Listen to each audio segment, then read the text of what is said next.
شما اگر که به تاریخ اسلام ببینید بزرگترین غزوات و پیروزی هایی که مسلمان ها داشتن در ماه رمضان بود.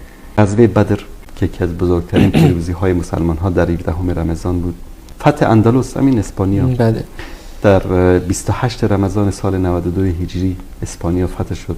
طارق ابن زیاد و موسی ابن نصیر اسپانیا رو فتح کردن. محاصره پاریس و فرانسه به شاید باور مردم نشه که همین شهر پاریس در محاصره مسلمان ها بود.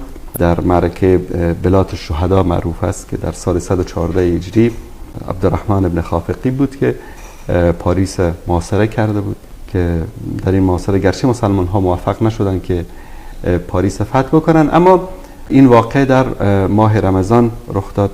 فتح عموریه در سال 223 هجری است فکر کنم که داستان خیلی جالبی داره که انشالله در برنامه بله که خانمی مسلمانی رو حجابش رو از سرش کشیدن و ایداد زد که وا معتصم خلیفه مسلمان ها بود.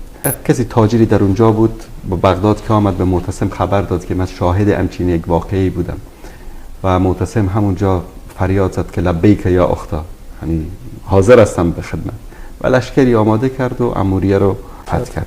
عین الجالوت الملک المظفر که سیف الدین قطز که اولین پیروزی مسلمان ها در مقابل مغول، جنگ عین الجالوت در 25 رمضان سال 658 هجری رخ داد که مسلمان ها پیروز شدن، در ماه رمضان بود.